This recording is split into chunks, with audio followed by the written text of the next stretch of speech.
साथियों नमस्कार, वंदे मातरम, जय हिंद। मैं राजू मिश्रा, किसान मजदूर जागृति मंच का संयोजक और अखंड हिंदू राष्ट्र मोर्चा का सहयोगी।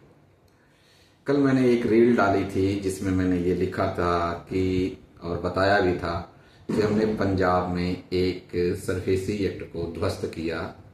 अच्छी खबर थी। इसके ऊपर कम से कम नहीं कुछ तो सैकड़ों की तादाद में लोगों ने मेरे व्हाट्सएप पे मैसेज किया कि ये कैसे संभव है और कैसे हो सकता है। तमाम तरीके से बातें कर रहे थे।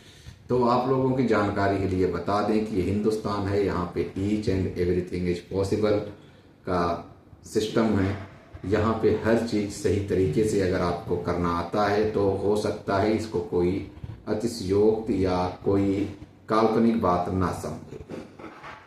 आपको करना क्या है, आपका भी अगर इंटेंशन ऐसा ही है कि हमारा भी सरफेसी एक्ट ना हो और ऐसे इस तरीके से बैंक से हम मुखाबित हों कि हमारा सारा काम सही हो जाए, तो उसके लिए न सिर्फ आपको दो चीज़ों का ध्यान देना होगा। पहला है कि कोई भी बैंक हो, चाहे एनबीएफसी हो, चाहे प्राइवेट कंपनी हो, जितनी भी आपको ये वित्तीय संस्थाएं मिलेंगी, उन सब का एक उनका अपना कोड ऑफ प्रिंसिपल होता है।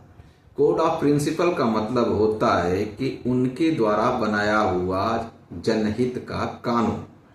लेकिन अगर आप इसको डीपली सर्च करेंगे तो आपको मिलेगा कि जितनी भी बैंकिंग व्यवस्था है सभी की सभी करप्ट है और ये अपने द्वारा बनाए गए नियम कानून को ही फॉलो करने में चूक कर जाते हैं। हमें आपको उसी चूक को पकड़ना होता है। जब आप ये समझ जाते हैं कि अब ईएमआई भरना मेरे बस की बात नहीं है, तब आपको सिंपल सा एक काम करना है। वो काम ये कि आप अपने अकाउंट की स्टडी करना शुरू करें। और जब आप स्टडी करना शुरू करेंगे तो आपको पता चलेगा कि बैंक ने आपके साथ में क्या क्या गलत व्यवहार किया है। आप बस उन्हीं गलत व्यवहारों के एकत्रित करें। जब वो चीजें आपके पास एकत्रित हो जाती हैं तो आप उसे बाकायदा मोतियों के हार के जैसे उसको आप पिरो लें और पिरोने के बाद आप उसको किस तरीके से मजिस्ट्रेट के सामने रिप्रेजेंट करते हैं, ये सबसे बड़ा मुख्य बिंदु है। क्योंकि आपके रिप्रेजेंट करने का, प्रस्तुत करने के तरीके पे ही आपके केस की मेरिट डिपेंड है और उसी पे केस का डिसीजन निर्धारित होगा। इसलिए आपको उसको बहुत बारीकी से पढ़ना है और बारीकी से पढ़ने के साथ साथ उसको आपको स्टेप बाय स्टेप एक मोतियों में निचोड़ना है। और ठीक यही काम हमने किया। हमने कोई अलग से कानून नहीं बनाया, हमने कोई अलग से कुछ किया नहीं। हमने तो सिर्फ उस फाइल को रीड करने के बाद जो सारी चीजें थी उसको पिरोया और उनको ये बताया कि आपका ये चीज खत्म हो जाएगा।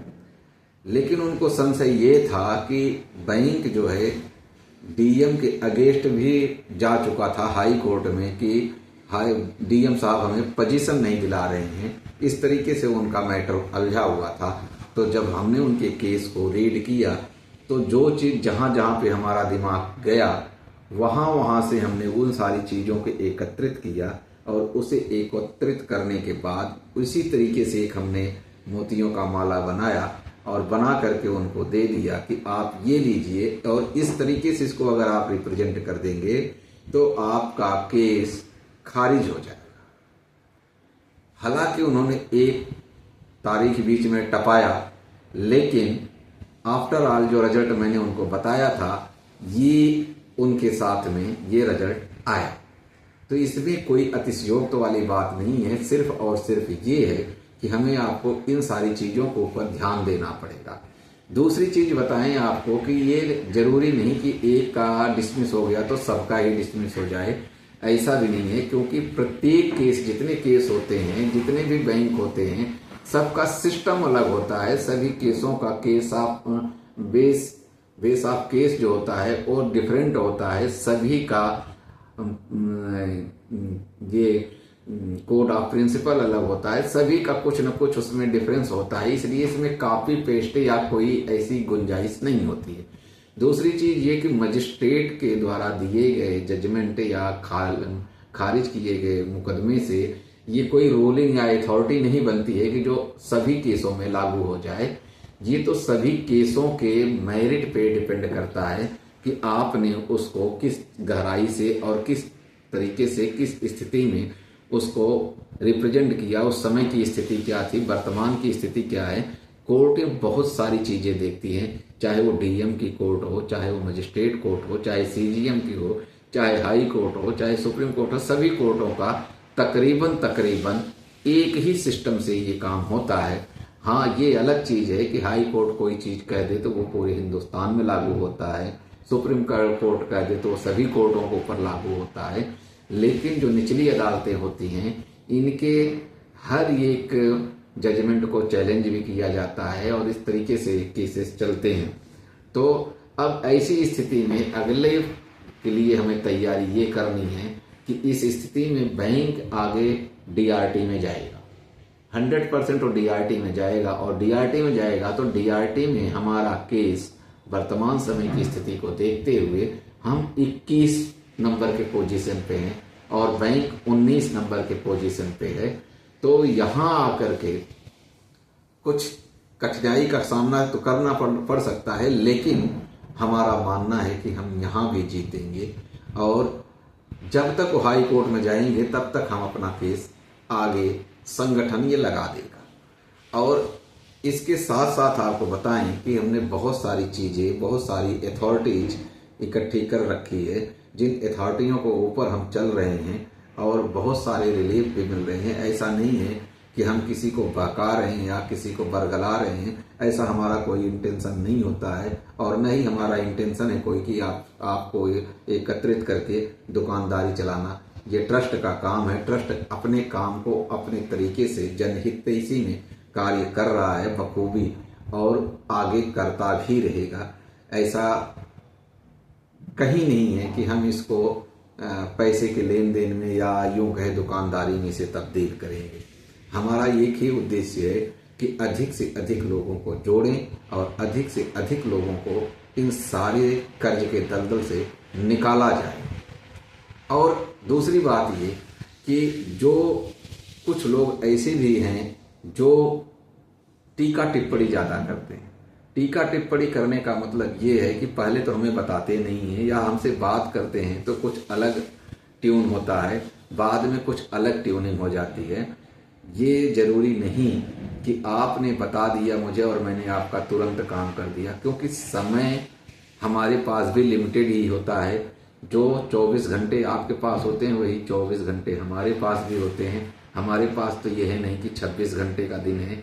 आपके जैसे ही मैं हूँ और इतने एक्सपर्ट भी नहीं है कि आपने फ़ोन किया और मैं तुरंत आपको फ़ोन के ऊपर ही सारा काम कर दिया। हाँ, ये ज़रूर है कि अगर आप हमारे पास कॉल करते हैं, हम फ़ोन पिक नहीं करते तो आपको बैक कॉल करते हैं, आपको पूरा उसका जितना होता है उतना हम समाधान करने का प्रयास करते हैं। तो अगर आप हमारी संगठन से जुड़ना चाहते हैं तो आप 94 684 77 951 पर आप हमें व्हाट्सएप कर सकते हैं। आप www.kmjm.in हमारी वेबसाइट पे विजिट कर सकते हैं। आपको बहुत सारी जानकारियां मिलेंगी, लेकिन आप किसी पे टीका टिप्पणी करने के बजाय आप अपने केस पर अगर ध्यान देते हैं तो मेरा मानना है कि आपकी फतेह सुनिश्चित है, क्योंकि आप दुनिया के सबसे बड़े वकील आप बन सकते हैं, तब बन सकते हैं जब आप बताए गए दिशा निर्देशों के अनुसार आप काम करना शुरू करेंगे। अब कुछ लोग ये सोचेंगे कि मैं फ़ोन करूं और मैं उनको दिशा निर्देश देता रहूं, तो भाई अगर मैं आपको दिशा निर्देश देने में ही लगा रहूंगा तो और लोगों का काम कैसे होगा।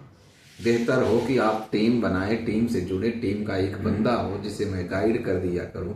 तो टीम के हिसाब से अगर आप काम करेंगे तो आपका भी भविष्य उज्जवल है और ट्रस्ट भी आगे बढ़ता जाएगा। तो सीधी सी बात ये है कि हम आपको फ़ोन के ऊपर कितना मार्गदर्शन दे देंगे। ज़्यादा से ज़्यादा एक बार दे देंगे, 2 बार दे देंगे, लेकिन बार बार हम नहीं दे पाएंगे। तो इसलिए इन सारी चीज़ों को ध्यान में रखते हुए ये वीडियो बना रहा हूँ। उम्मीद है कि आप सभी को आपको जवाब मिल गया होगा। और एक बार मैं पुनः अपने उस दोस्त को, बंधु को, टीम के सदस्य को बधाई देता हूँ, क्योंकि उन्होंने जो काम किया बिना वकील की वो वाकई काबिल तारीफ है। और जो फतेह हासिल की ये टीम के लिए एक नज़ीर साबित होगी। इसी के साथ दोस्तों, जय हिंद, वंदे मातरम।